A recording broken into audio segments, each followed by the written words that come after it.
Seorang pemandu acara masih sibuk bercuap-cuap di atas panggung megah yang ada di tempat pesta pertunangan Darren dan Miranda. Mengabaikan keriuhan suasana pesta yang cukup meriah, fokus Darren malah kacau dan tercerai-berai. Tak ada apapun yang bisa mengalihkan perhatian dan pikirannya dari Bella. Entah kenapa dia merasa begitu cemas saat ini, hatinya benar-benar tak tenang. Hah! Darren mendesah sambil memijat keningnya sendiri yang terasa berat. Ketika sang pemandu acara menyuruh Darren untuk maju dan mengajak Miranda naik ke atas panggung, Darren malah semakin sibuk dengan isi kepalanya sendiri. Panggilan-panggilan itu tak digubrisnya sama sekali. Bahkan ketika Amora berjalan mendekatinya pun, ia sama sekali tak sadar. Ayah, Amora penasaran ketika melihat sang ayah tidak juga bergerak dari tempatnya. Laki-laki itu masih terjebak di alam bawah sadarnya. Sampai satu tepukan keras di belakang punggung Darren akhirnya berhasil menarik kembali laki-laki itu pada kenyataan yang ada di depannya. Darren tersentak dengan wajah linglung. Ayah, kau tidak mendengarkanku ya? Kali ini suara Amora sedikit meninggi memanggil nama ayahnya. Ada apa sih, Amor? Darren malah bertanya balik tanpa memperhatikan tatapan orang-orang di sekitarnya yang sudah terlihat tak sabar menunggunya naik ke atas panggung pesta. Amora menebar senyum pada para tamu yang tatapannya semakin tertuju pada Darren, seolah meminta mereka untuk memaklumi apa yang sedang terjadi pada ayahnya saat ini. Mungkin ayahnya terlalu gugup, pikir Amora. Ayah, dari tadi ayah dipanggil untuk naik ke atas panggung. Acara tukar cincinnya akan segera dimulai, bisik Amora pada ayahnya, senyumnya masih tersebar untuk orang-orang di sekitarnya. Benar-benar memalukan, Amora tidak pernah melihat ayahnya kehilangan fokus seperti ini. Ini sedikit aneh sih. Darren mengendarkan pandangannya ke sekeliling, menemukan keheningan di tempat seramai itu. Dia baru sadar kini semua mata ternyata tengah tertuju lurus ke arahnya. Darren pura-pura membetulkan jasnya dan berdehem pelan untuk menetralkan kegugupannya. Dia menjadi pusat perhatian di tempat itu. Buruan jemput Tante Miranda naik ke atas panggung. Lagi-lagi Amora memberi instruksi pada ayahnya. Kali ini sambil menyikut pinggang ayahnya gemas. Darren akhirnya melirik Miranda yang berada di sisi lain ruangan itu. Wanita itu kelihatan badmut parah walau senyum tipis terkadang masih dipaksa lepas dari bibirnya. Ayo sayang kita naik ke atas panggung, ajak Darren sambil mengulurkan tangannya ke arah Miranda. Mau tak mau Miranda menyambut uluran tangan pria itu. Sebenarnya dia masih dongkol karena menurutnya hari ini Darren benar-benar tidak fokus pada acara pertunangan mereka. Lihatlah dia begitu asyik melamun saat MC memanggilnya tadi. Kau dari mana tadi pagi? Aku tahu kau tidak dimentionkan. Tanya Miranda berbisik pelan pada laki-laki yang sedang menggandengnya itu. Bertambah kesal Miranda saat ingat tadi pagi panggilan teleponnya diabaikan begitu saja oleh Darren. Darren melirik wanita itu sambil menghela nafas panjang. Kita bahas itu nanti ya, aku ada sedikit urusan tadi pagi, yang penting sekarang aku sudah di sini kan. Setelah mendengar itu, Miranda tak mengatakan apa-apa lagi. Acara tukar cincin pertunangan pun berjalan dengan lancar, tepuk tangan meriah seketika terdengar membahana memenuhi ruangan di dalam mansion megah Darren. Setelah menyematkan cincin pertunangannya di tangan Miranda, Darren memberi kecupan singkat di kening wanita itu. Aku menyayangimu. Darren mengukir senyum yang dipaksa lepas di wajahnya. Seakan mulutnya terasa keluh setiap kali dia mengatakan perasaannya pada wanita ini. Aku juga menyayangimu, Darren. Miranda tersenyum lebar menatap cincin berlian yang kini sudah tersemat cantik di salah satu jari manisnya. Akhirnya satu proses menuju tujuan utamanya kini sudah berhasil dia lewati. Peter yang juga ikut hadir di dalam acara itu, tak luput memberikan selamat dengan menyunggingkan senyum tipis ketika matanya tanpa sengaja saling bertubrukan dengan mata Miranda. Selamat ya Darren, akhirnya kau bersatu juga dengan Miranda. Uluran tangan Peter langsung disambut hangat oleh Darren. Darren menyuruh sahabatnya itu untuk menikmati pesta yang ada. Peter memeluk tubuh Miranda dan berbisik pelan di telinga wanita itu. "Selamat ya Mir, kau memang paling bisa diandalkan." Miranda hanya tersenyum mendengar pujian kekasihnya itu. "Jangan pulang dulu, kita minum abis ini," ajak Darren pada Peter. Sudah lama juga dia tidak menghabiskan waktu dengan sahabatnya ini. Belakangan dia dan Peter memang terlalu sibuk dengan urusan masing-masing. "Baiklah, aku tidak bisa menolak karena ini hari spesialmu, kawan," sahut Peter sambil merangkul pundak Darren. Mereka bertiga kemudian turun dan ikut bergabung bersama para tamu undangan yang lain. "Ayah, oh, Tante. Selamat ya." Amora tiba-tiba menghampiri ayahnya dan memberikan satu pelukan hangat untuk Darren. Darren membalas pelukan puterinya sambil mengusap punggung Amora lembut. "Terima kasih Amor," jawab Darren. "Aku harap hubungan kalian langgeng dan berlanjut sampai jenjang pernikahan." Amora mengurai pelukannya, lalu menatap bergantian ke arah Miranda dan ayahnya. Miranda mengangguk sambil memeluk Amora singkat. "Terima kasih sayang, terima kasih atas restumu untuk tante dan ayahmu, kau anak yang sangat baik." Amora meraih tangan Miranda lalu menepuk-nepuknya pelan. "Tante bukan orang lain, tante adalah kembaran ibuku. Aku yakin tante bisa jadi pasangan yang cocok untuk ayah. Aku harap kalian berdua bahagia dengan hubungan ini." Miranda mengangguk, sementara Darren malah kelihatan asyik melamun di tempatnya.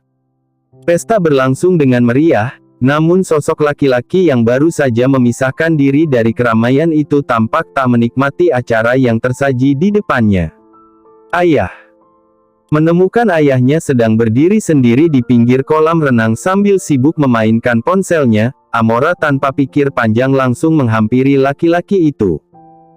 Ternyata ayahnya di sini. Setelah membiarkan Amora dan Miranda mengobrol dengan para tamu yang lain, Darren malah tiba-tiba lenyap dari pandangan mereka. "Kenapa ayah di sini?" Suara Amora yang nyaring berhasil mengejutkan Darren. Darren berbalik dan langsung mengantongi ponselnya ke dalam saku jas. "Amor." Sebenarnya Darren sedang mencoba meminta informasi mengenai Bella pada Damian. Namun entah kenapa ponsel Damian tiba-tiba malah tidak aktif. Darren yang cemas sudah hampir akan menghubungi pihak rumah sakit tempat Bella dirawat tadi. Namun Amora malah tiba-tiba datang sehingga mau tak mau Darren pun harus menahan sementara niatnya itu. Tante Miranda tadi nyariin ayah di pesta. "Pesta pertunangan ini kan belum selesai, lebih baik ayah kembali ke sana dan menikmati pestanya," ucap Amora yang kini sudah berdiri persis di depan ayahnya. Ayah akan segera kembali ke sana." "Ayah." "Ya Amor." Amora terdiam sejenak sambil memperhatikan wajah ayahnya. Apa ayah benar-benar bahagia dengan pertunangan ini? Pertanyaan Amora membuat Darren tersentak hebat. "Apa maksudmu?" "Entahlah, tapi aku merasa ayah sepertinya tak menikmati acara hari ini." Wajah ayah kelihatan murung dan tak tenang sejak tadi. Amora menyipitkan kedua matanya, menatap lurus pria yang telah membesarkannya itu. Kalimat Amora membuat wajah Darren semakin tegang. Apa terbaca sejelas itu? Dia memang merasa sangat gelisah saat ini. Dia gelisah menunggu kabar kondisi Bella dari Damian. "Itu hanya perasaanmu saja Amor," kilah Darren sambil melengoskan wajah dari tatapan puterinya yang terasa begitu menelisik. Amora mengangguk. "Mungkin benar hanya perasaanku saja. Mana mungkin ayah tidak bahagia dengan pertunangan ini. Ini kan yang dimimpikan ayah sejak dulu, bisa bersanding dengan Tante Miranda, wanita kesayangan ayah. Cie ayah pasti bahagia sekali kan sekarang." Godaan bernada candaan yang dilayangkan Amora diabaikan oleh Darren. Darren hanya membalasnya dengan senyum tipis. "Sudah, ayo kita kembali ke pesta," ajak Darren pada puterinya itu. Amora menggeleng. "Ayah duluan saja. Aku mau menelepon Bella dulu." "Bella?" Wajah laki-laki itu langsung berubah serius. Dia menatap Amora lurus. Ya, sejak pagi aku tak bisa menghubungi Bella ya. Aku ingin membawanya ke pesta ini, tapi dia mengabaikan semua panggilan teleponku. Wajah Darren langsung tegang. Jelas dia mengabaikan teleponmu Amor, dia sedang di rumah sakit sekarang. Aku hanya takut dia sedang dalam masalah lagi ayah, kasihan Bella, dia sudah cukup kesulitan dengan keadaannya selama ini, ucap Amora sambil mendesah berat. Darren mengerutkan alis, bola matanya bergerak gelisah mendengar perkataan Amora. Apa maksudmu Amor? Rasa penasaran Darren semakin menjadi saat melihat wajah Amora tiba-tiba berubah menjadi sedih. Selama ini Bella terpaksa menanggung biaya pengobatan kanker adiknya yang sangat besar ayah. Sepasang mata Darren langsung melebar. Namun ia tak berkata apa-apa, memilih diam dan membiarkan Amora melanjutkan ucapannya. Orang tuanya tidak bisa diandalkan, dia yang menjadi tumpuan harapan keluarganya. Aku tidak tahu pekerjaan apa yang Bella lakukan di luar jam kuliahnya selama ini selain pekerjaan barunya menjadi pelayan di restoran. Namun belakangan ini Amor menemukan hal mengejutkan darinya, yah. Amora tampak gusar menatap ayahnya yang tak kalah gusarnya. Amor pernah tak sengaja mendengar percakapan Bella dengan ayahnya di telepon. Saat itu Amor mendengar sendiri ayahnya meminta sejumlah uang pada Bella dan anehnya Bella yang Amor tahu selalu kesulitan dalam masalah keuangan dengan gampangnya malah langsung menyanggupi permintaan itu, dia mentransfer sejumlah besar uang pada ayahnya. Dada Darren tiba-tiba bergemuruh hebat, dadanya mulai naik turun tak beraturan sementara wajahnya terlihat semakin gelisah. Amora kemudian melanjutkan ucapannya. Uang ratusan juta itu jelas bukan nominal yang sedikit untuk Bella, Amor tahu betul keadaan ekonominya selama ini. Entah dari mana Bella bisa mendapatkan uang sebanyak itu. Amor benar-benar penasaran. Tidak mungkin kan gaji pelayan bisa sebanyak itu, yah. Pertanyaan Amora diacuhkan oleh Darren. Darren sudah tidak fokus dengan kalimat Amora selanjutnya. Laki-laki itu justru tampak pias, berjalan terhuyung ke belakang sambil menutup mulutnya sendiri, seolah ada sesuatu yang baru saja memutus aliran oksigen ke dadanya. Darren merasa sangat sesak mendengar fakta mengejutkan itu. Ya Tuhan, Bella. Darren termenung menghadap jendela besar yang ada di dalam kamarnya. Fakta yang baru saja disampaikan oleh Amora di kolam renang tadi benar-benar sudah berhasil menamparkan sisi angkuhnya dengan keras. Dia sangat syok, terkejut dan masih tidak percaya dengan semua itu. Bangsat. Darren membalik meja nakas di depannya hingga benda itu terjungkal ke bawah. Bagaimana bisa dia kecolongan seperti ini? Saking sibuknya mengurusi persoalannya dengan Miranda kemarin, Darren memang mengabaikan penyelidikan menyeluruh tentang latar belakang Bella termasuk soal keluarganya. Awalnya Darren memang tidak pernah berpikir akan membawa Bella sejauh ini ke dalam hidupnya. Bukan hanya sebagai teman ranjang. Wanita itu bahkan tanpa sadar sudah mengisi hari-harinya yang kelam. Hanya pada Bella dia bisa menunjukkan semua sisi dirinya yang bahkan tak bisa ia tunjukkan pada Miranda sekalipun. Bersama Bella lah dia bebas melampiaskan semuanya. Bella sudah menjadi rumah yang nyaman, dan hanya Bella yang mampu membuat seorang Darren kecanduan. Suka tidak suka Darren harus menerima semua kenyataan itu. Sial. Darren mendesah berat sambil memijat keningnya sendiri. Tak bisa ia bayangkan jika semua yang Amora katakan itu benar, berarti dia sudah melakukan kesalahan fatal dengan menuduh Bella sebagai wanita murahan selama ini. Aku harus menyelidiki keluarga Bella. Lirih Darren sambil mengetatkan rahangnya. Dadanya bergemuruh hebat. Dia merasa sangat tak tenang saat ini. Di tengah kemelut hatinya yang sedang kacau balau, tak lama sebuah suara ketukan di pintu terdengar membuyarkan konsentrasinya. Darren sayang, ini aku Miranda. Buka pintunya. Bella membawa langkah kakinya tak tentu arah. Tanpa alas dan pakaian rumah sakit yang masih dikenakannya, Bella menjadi pusat perhatian di tempat ia berdiri sekarang. Sejak tadi orang-orang yang lewat di taman kota itu tak berhenti menatap ke arahnya.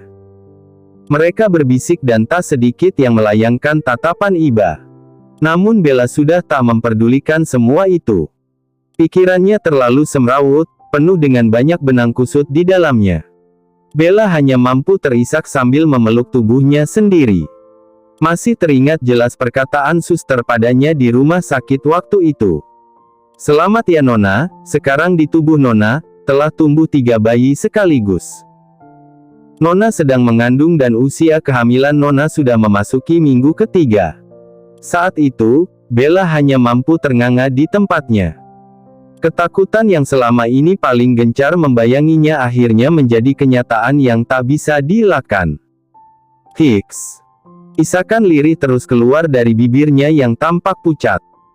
Wajah sembab dan tubuh yang terus terguncang menahan tangis agar tidak pecah semakin hebat sudah mampu menggambarkan betapa kacaunya keadaan Bella saat ini. Dalam ketakutan yang terus membayang tentang nasibnya ke depan, Bella mencoba mengusap area perutnya sendiri. Perasaan aneh muncul ketika ia mengelus bagian itu dengan tangannya sendiri. Benarkah sekarang ada 3 nyawa tumbuh sekaligus di dalam sana? Kenapa? Bella meraung sambil menepuk-nepuk kepalanya sendiri. Di saat Bella ingin mengakhiri semua hubungannya dengan laki-laki itu, kenapa ia malah dinyatakan hamil anak Darren? Ini tidak adil, dunia sedang bercanda dengannya. Melepas rasa sesak di dadanya dengan menghembuskan nafas pelan, Bella akhirnya berdiri dan melangkah pergi meninggalkan tempat itu. "Maafkan Bella ayah, maafkan Bella Tito." Bella menyerah, lirih Bella. Kini ia berdiri di pinggir sebuah jembatan yang di bawahnya terdapat aliran sungai cukup besar. Tidak ada lagi yang ingin Bella lakukan selain hilang selamanya dari dunia ini. Hidupnya selama ini sudah sangat berat. Menanggung beban seorang diri di kota ini, ia berjuang sampai menjual sesuatu yang paling berharga yang ia punya hanya demi menukarnya dengan kesembuhan sang adik. Nyatanya semua itu juga belum cukup. Takdir masih ingin mengujinya lebih. Kini ia malah dinyatakan hamil saat pria yang sangat dicintainya justru tengah melangsungkan acara pertunangan dengan wanita lain. "Kau tidak punya alasan untuk hidup lagi, Bella. Aku menyerah. Aku tak kuat." Bella memejamkan kedua mata. Kakinya melangkah melewati pembatas tepian jembatan di sana. Sambil mengepalkan kedua tangannya di samping tubuh, Bella akhirnya menjatuhkan diri dengan melompat bebas ke bawah aliran sungai. Gelap, sesak, dan rasanya begitu dingin. Bella bisa merasakan air mulai masuk perlahan ke dalam hidung dan mulutnya. Dia sudah pasrah, andai ini adalah detik terakhirnya melihat dunia ini. Bella ikhlas. Bella merentangkan tangannya, menunggu malaikat maut segera menjemputnya. Di saat ia sudah sangat pasrah pada keadaan, sebuah bayangan hitam tiba-tiba muncul dari arah atas permukaan air, datang semakin dekat ke arahnya. Ketika Bella hampir kehilangan kesadarannya, ia masih sempat merasakan sebuah tangan menarik tubuhnya naik ke atas permukaan air, melawan derasnya aliran sungai yang sedang mengalir. Bella terbatuk keras saat pasokan udara akhirnya menyapa kembali indera penciumannya. Dia mengerjap hebat merasakan pusing luar biasa di kepalanya. Tangan seseorang kini memeluknya dengan erat, sementara tubuhnya masih terus ditarik menuju tepian sungai. "Bella, bertahanlah." Suara itu tak asing, suara seseorang yang dikenalnya. Meski ia sudah hampir kehilangan penuh kesadarannya, Bella masih bisa mengenali suara itu. Bella merasakan tubuhnya melayang dalam gendongan seseorang. Dia dibaringkan di atas permukaan tanah. Wajah yang menghadap langit dengan matahari yang sedang sangat terik membuat Bella tak kuasa membuka matanya. "Bella, kau bisa mendengarku?" Tepukan di pipi tak berhasil membangunkan mata yang sudah terpejam itu. Bantuan diberikan, 1-2 hentakan. Bella akhirnya terbatuk. Namun matanya masih sulit untuk terbuka lebar. "Kau aman Bella, aku tidak akan membiarkan sesuatu terjadi padamu." Bella bisa merasakan pelukan itu kembali didapatnya. Hangat ia rasakan meski tubuh itu juga sedang basah kuyup sepertinya. Aku akan membawamu pulang sekarang. Tanpa persetujuan, laki-laki itu menggendongnya pergi meninggalkan tepian sungai. Taksi dihentikan di tengah jalan. Pria itu memasukkan lebih dulu tubuh lemah itu ke dalam mobil yang berhenti.